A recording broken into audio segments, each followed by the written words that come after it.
Hello and welcome to Religion and Life. I'm your host, Ozzie. We all remember the grade school poem, in 1492, Columbus sailed the ocean blue. It helps us remember that the 15th century kicked off an age of discovery for Spanish and Portuguese explorers, ultimately leading to the discovery and colonization of the Americas.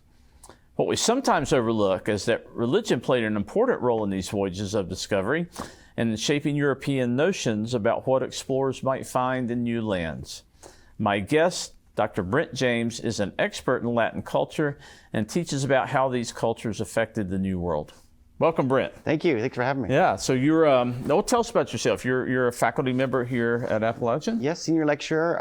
I teach Portuguese, Spanish, and Latin American studies, and also global studies. Yeah. In the Department of Languages, Literatures, and Cultures, yeah. Great. Exactly. And in addition to your academic expertise, you've lived in Latin American countries and in Spain, I believe. In Spain, in Europe, and then in most Latin American countries I've definitely been to, and then I've lived for extended periods in Brazil, and then go pretty frequently to other countries in Latin America and the Caribbean. So you've absorbed a lot of this culture. I think so. Yeah, great. I'm old. I'm older than I look, so yeah, I've had a lot of experience down there. Well, I've heard through the grapevine that some of your very interesting classes look at the role religion might have played with some Spanish and Portuguese explorers, and of course Christopher Columbus being a very important one. Let's talk a little bit about Columbus. Of course, there are a lot of mythologies surrounding Christopher Columbus. There's a lot of criticism directed at his voyages and the subsequent colonization that followed. It's a lot of mixture of politics and nationalism and religion. So what was the motivation for Columbus himself to... Good question. Well, first of all, when we talk about Columbus and the main course I teach, which is now going to be called Latin American Cultural Studies, one thing I try to do with Columbus is tell the stories that maybe people haven't heard, because obviously it's a figure that people know well in some form, maybe bad information, good information, who knows. But I try to tell at least a different angle of the story. And religion actually is maybe that angle that people haven't really thought about. His own motives, I often couch in kind of personal terms. His idea to go get to the east by sailing west. We talk a little bit about that. But then I make sure that we tell the religious story, because I feel like some part of the religious story people know, which is the conversion, to convert the Native Americans, etc. But we try to tell a little bit of a different story about how religion would influence his ideas, and then how he would and others would interpret the indigenous who they encountered. So that's kind of, and we'll probably talk about that in a second, but that's kind of how I like to do something different that people haven't seen. Again, because it's like you said, with the refrain 1492, everybody knows at least a little bit of the story. Right. So we try to get a different angle with it. So part of, I think I'm hearing you say that part of Columbus's motivations, if not in the beginning when he met indigenous cultures, part of his motivation was religious in wanting to convert these indigenous people to Christianity. Exactly. One thing I'll kind of give you the greatest hits of how I try to pitch this story, this well-known story, and that is, first of all, you needed permission to go. You couldn't just go exploring, quote unquote, without some permission. Right. And this got, I don't know if people know this. The other thing that emerges from that conversation is, and this is important, I think, for our conversation, is that we say Spain, we say Portugal, we say all kind of country names, but really those didn't exist as we think of them today. So it's a little bit anachronistic to talk about that. And really what Columbus had to do was ask the Pope for permission. So we say things like Spain did this, Portugal did this, but really it's the Catholic Church doing this with a guy who's employed by Spain.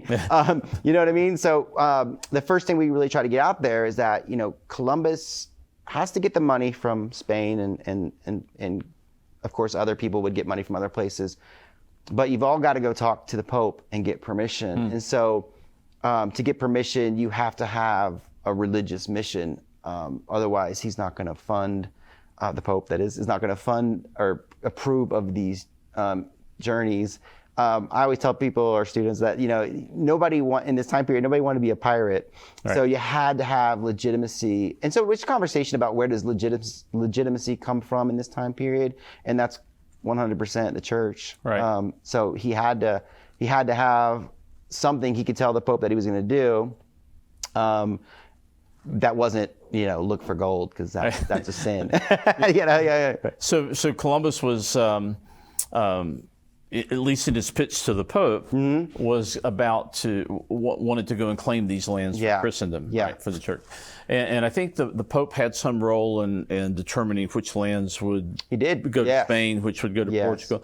So that the Pope and the church is really the power broker behind this exploration. I usually tell the story of Columbus had to go to the Pope, get permission. And if you don't believe me, well, a few years later, the Pope will literally draw a line down what we call the Americas today, and and say, well, this side, okay, Spain, you can involve yourself with this side, and Portugal, you're on this side. So he does broker.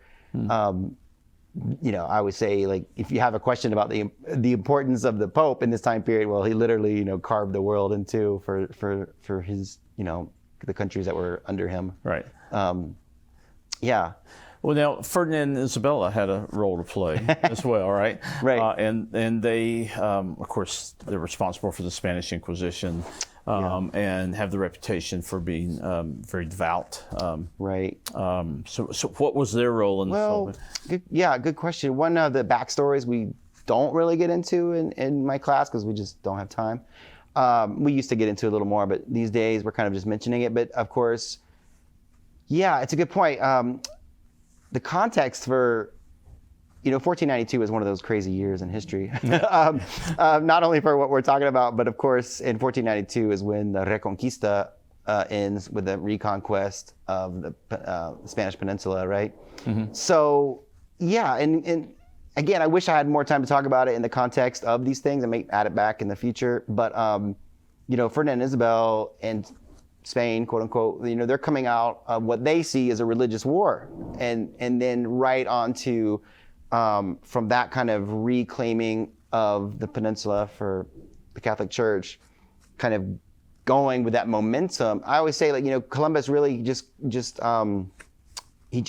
really showed up at the right time, right. Which has a lot of endeavors. That's the key to success. Just show up at the right time. Yeah. So he shows up right when Ferdinand and Isabel have just completed, quote unquote, this Reconquista. And so looking to continue, it's almost like he builds on that momentum and then of kind of the fame that they have for being the Catholic monarchs, quote unquote, as they're known in Spain. And so really capitalizes on that religious momentum.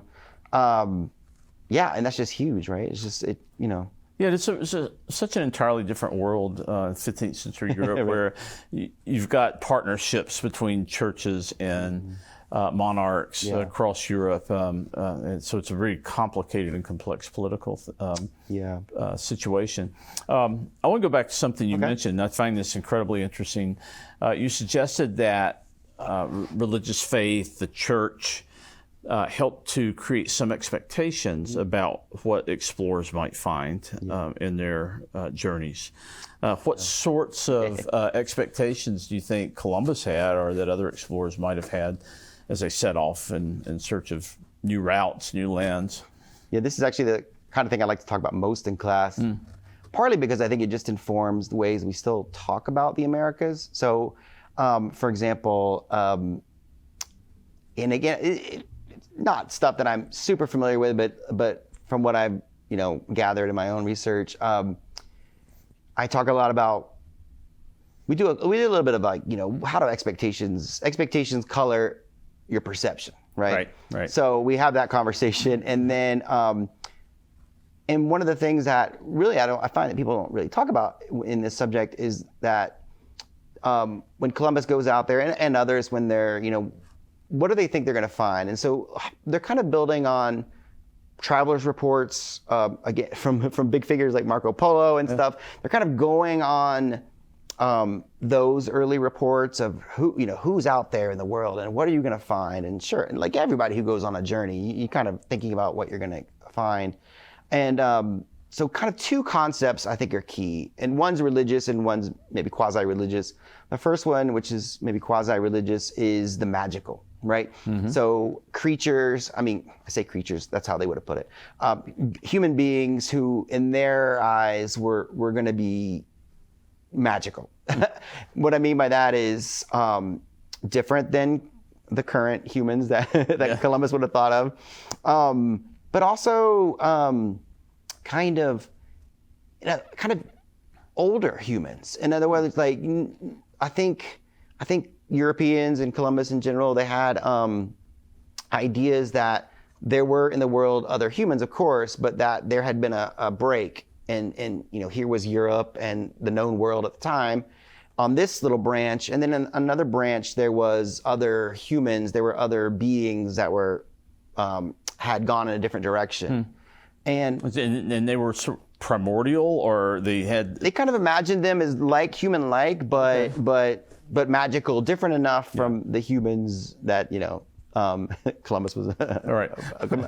And then part of that category is that other branch is other peoples or I don't know what really you would say, like communities from the Bible, really. So, and then this category enters Garden of Eden and other. I'm not an expert on the myth of Prester John, but we do talk a little bit about Catholic kingdoms, Christian kingdoms, and other kind of populations that it's, for example, from the Bible, if really knew where those places were or where the descendants of those people were in the modern world, in that European world, well, they kind of thought that if they went out into the world, that maybe they would find them. I hope that makes sense. Yeah, so the assumption was that Eden was a real place. Exactly. And that it was still there. And you might stumble upon it. Wow. And then it's just kind of one of those things where it just, it creates such a coincidental, consequences because when Columbus and others encounter, they first land in the Caribbean and they first land in Cuba and today's Dominican Republic and Haiti and places like that, they interpret, they interpret the landscape first of all as Eden, as a land of plenty, as paradise. Exactly, as a almost, and maybe you can see where this is going, but almost like as we talk about. Sometimes we still talk about Latin America as a tropical paradise, right? So this narrative is still with us. I think the most important thing we talk about, though, is that the people, who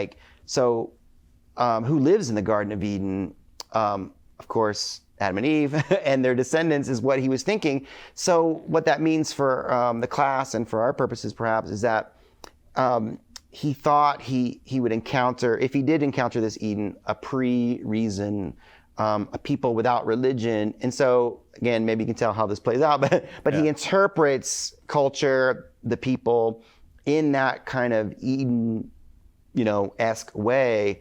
And that really has a lot of consequences for then, the religion, the carrying of the religion that he does and others do, right?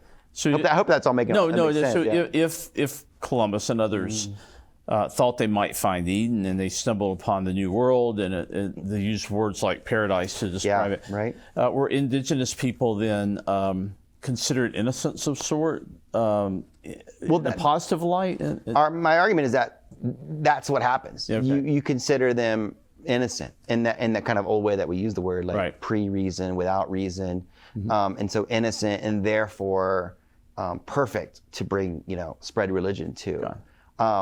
And then there's a more sinister interpretation as well, which is that, of course, if you have the idea that the people you've encountered are pre-reason, then you also have the duty and nobody's going to question your dominance in that society. So of course that's what we get to eventually as well. But just seeing the world that way and thinking that you're going to find that, and then having those, because again, there might be similarities in your image of Eden and then what you encounter. just having that kind of play to your colonizing mission and almost too much. So I get the feeling that they may have had the feeling of responsibility from religious and faith perspective, that they needed to convert people they found to Christianity. But it's a little ironic, isn't it, that they considered they stumbled upon paradise and found descendants from the Garden of Eden that they needed to convert. Yeah, exactly. So they were not only converting to Christianity, but I guess to Europeanism. Yeah, right? So exactly. Right. I got a couple of modern. What they call it, like modernizing, or how you would have put it. Right. So I have a couple of pictures. Oh, nice. You can just I about forgot that we can put them up here on the screen, and I found this one. This is Columbus, I guess, claiming the land, right, for Spain and for Christendom, right? Right. One thing that these pictures remind me of, and we do actually, I love discussing imagery, I do a lot of it. One thing that it's not quite in this picture, but it's in others. Just to go back to the religion and its place in these voyages. Of course, most people have the image of the staff in the ground, and of course the staff has a crucifix on top and a flag on it as well. So like you have that imagery. You obviously have the imagery of possession, which is it's almost what you're seeing now. But of course also I would say from day one, post Columbus, but like the mixing of church and state from the immediate colonization, right? Yeah. So sometimes Columbus is pictured kneeling, I guess. Yeah. Right. Exactly. Yeah. So this next picture is, I guess, depicts what you talked about here a little bit with the staff in the ground. There's a cross being erected in the background, and there's some sort of exchange between indigenous people and the explorers. I use the same picture in class as well. It's a famous one for what we're talking about with Eden. In other words, the narrative of an innocent people, a people who you have to bring your religion to and culture. And the depiction, of course, of, again, kind of narratives that deal with pre-reason narratives. So Adam and Eve, but also children. So the kind of narrative technique where you make, and by the way, we lay all these out there because, of course, in the class we'll then go on to challenge these narratives, right? Sure. But this is a famous one and one of many that just kind of show the indigenous. It depends on maybe a little bit, but like as children, as smaller, and kind of playing on those aspects of their identity or their physical features to kind of play into that narrative that you are the adult in the room, so of course you're in charge, and then we kind of question those a little bit. Right. And you mentioned Eden. I think I read somewhere that some explorers thought they might find the lost tribes of Israel, or exactly. some ancient kingdom. And then El Dorado, and then all kind of all these kinds of images, what they might find based on Bible and religious mythology and so forth. So back to this depiction here. Of course, the dark side of this is that indigenous people were exploited. And, of course,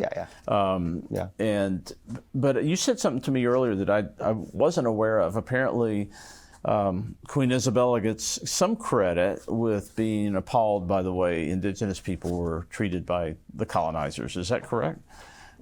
It's what we the historical story. It's what we read.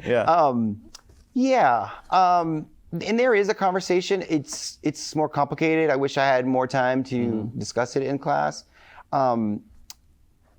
There is, I think, eventually a conversation to be had about how these two interests that are on these voyages, in other words, you could say Columbus and explorers and people who are thinking of wealth, and then the church. I think they are. It's true. They are together on the same boat, and their missions do seem very intertwined. A longer term, interesting conversation to have, though, is how those interests start to break apart a little bit. Because I always argue, if the religious aspect might be a little superficial, is kind of what I wink argue a little bit with, needing permission from the Pope, and maybe you just kind of told him what he wanted to hear. I do argue that at some point they do the kind of goals and the expectations and the treatment of the indigenous will start to fracture, and it's controversial, but certain people are given credit for sympathizing, for raising objections early on. And then eventually, I mean, it's probably beyond the scope of our conversation today, but eventually there's an argument that because the clergy are spending so much time with the indigenous, that of course they get to know their culture much better than anybody on the economic side.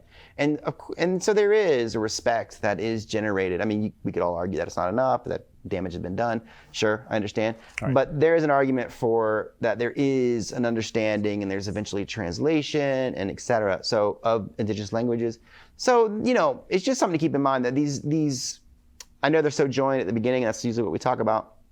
But at some point there's a break, and it's interesting to look at how, the clergy do interact with the indigenous, and it's really fascinating. It's a complicated issue, right? It's like, well, let's change subject a little bit, because I mean, you work on other things, and one of your areas of expertise is the family structure in Latin America, and this is maybe one of the things you absorbed by living there for so long. Definitely. But the family is central to social life in Latin America, and it's more of an extended family than we might think of here. And you argue that religion has a pretty important role to play with the structure of the family and the hierarchy within the family. And you mentioned the word marianismo. Is that, I don't know if I said that correctly, but that's a kind of family ethic that is grounded on the Virgin Mary. Exactly. And venerate. Describe that for me. And I'm not an expert on, I don't know all cultures around the world. I don't know exactly, but I have a thing in my classes where every culture I've ever been to, it seems like religion informs gender roles, right? It's just like, I got to throw it out there, and like, again, I'm welcome to be proven wrong, and let me know if there's a case. I'm like, I'd love to hear about it. But as far as, the places I've been to, religion really informs how people think about the family and women's roles, men's roles, et cetera, right? And so the case in point, it's a very easy case to talk about is, the gender expectations in Latin America and Spain, and other places, because we're really dealing with Catholicism and how it has influenced ideas of women, and like you said, marianismo, which comes from the Virgin Mary. It just... I mean, we have to unpack it and talk about how it determines how women are seen, what's expected, and then of course, like what we talked about earlier, my method is usually let's talk about how these things are put in place, and then we can all, of course, talk about how they're challenged, or we can challenge them ourselves. One thing that we go into a lot, which our major focus when I do talk about marianismo, is a little bit of trying to challenge students who are coming from kind of maybe an American viewpoint, right? Is the way that, because I know when you say stereotype, the next thing you're saying, the next thing you might want to assume I'm going to say is like challenge the stereotype, but we do talk a lot about how people actually women embrace the stereotype, and I also say that, hey, not everybody, and things are changing, but historically there is a pattern of embracing that stereotype for political or social advantage. So kind of one of those things, based in religion, but doesn't have to be negative. People can use it. I always say you don't have to believe in it. You don't have to, in your heart, you may not, you'll fight the stereotype in your heart, but there's lots of cases where people use the stereotype to their advantage. And well, speaking of stereotypes with marianismo, I've got another image here. Nice. So we can look at the famous Madonna and Child. It's all over art. And this one, I think, we don't know the artist, but it's apparently has some Spanish roots. So I chose that. But when you think about the Virgin Mary, then she represents chastity, right? But she also represents motherhood. Yeah. And this is part of marianismo, right? That these are highly valued aspects of gender roles in Latin American countries. That women are the kind of guardians of virtue, and that motherhood's an elevated kind of position. I would say maybe the words that people cling to most, maybe, or that she's moral and she's responsible. So, like, we talk about, like, you know, if you're given a stereotype, again, and at some point you throw your hands up and think, okay, fine, I'm going to work with this stereotype, right? Of course, I mean, it's not like it's a negative person. You know? Right. It's a very positive person, perhaps I always say the most positive person in your society. But it's more like the words of morality and responsibility. And then I always say to students, think about it. Like, how many times in our world have you wanted a little more responsibility and morality in politics or in your social, life? And so I think those words are a little more positive. Right. Obviously, the burden of motherhood and the burden of these stereotypical things, of course, women have to deal with, and society has to deal with. But like, that idea of morality and responsibility can play really well. It can be very convenient or very nice to have, that kind of idea about a figure, if it's a political figure, for example, or... So these ideas attached to women, Virgin Mary carry over into the political sphere, into the social sphere. Exactly. So that women would represent a more kind of moral position. Does this marianismo, does it kind of balance machismo? Yes, it's the flip side. Yeah. Okay, so it kind of reins in that very kind of masculine energy. Well, balances it out. Perhaps, theoretically. Yeah. It's kind of this, the two sides of the same coin. So the way that your society might think about men, again, very stereotypically, but how might you think about men? The opposite is true for how they feel about women. So we might talk about this in a second, but if women are kind of seen as morally superior, morally strong, but then that means men are seen as morally weak. And that's one way it plays into politics is, of course, that, if your country is dealing with things that, to be honest, might be attributed to lack of moral fiber. And I just mean inflation, to be honest. You know what I mean? Overspending. I don't mean anything else, really. But like just war. Exactly. War is the other one. Yeah. These play well. These kind of arguments play well in Latin America. That you might need a little less of machismo in your society, and a little more of the mother's touch. And again, maybe I always tell my students, like, I think you can imagine how this would play well. Yeah, that's really nice. Yeah. I've got another image. Cool. That speaking of the popularity of Virgin Mary in Latin culture, this statue's been in the news lately. Apparently. Oh, has it? Yeah. This is a statue in Mexico. Okay. Of Mary, and apparently she started weeping. Oh, right, yeah. In October. Oh, really? Good. And the Catholic Church is investigating to see if this is an authentic miracle or not.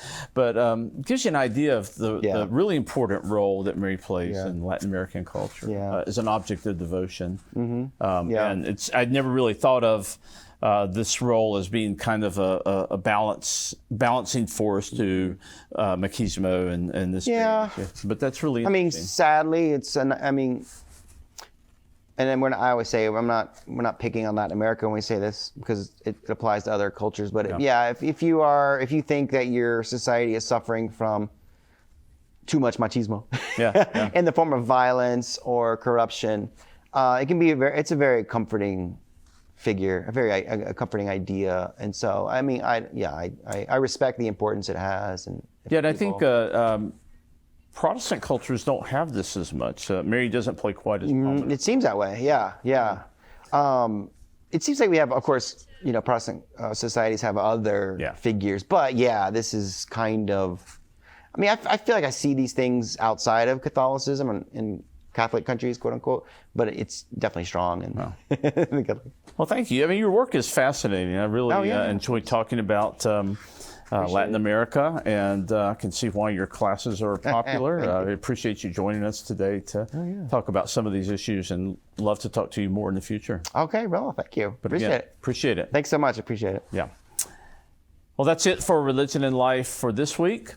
I hope you'll join us again next time on App TV as we continue to explore the role of religion in culture and society. Until then, this is Ozzie Ostwald.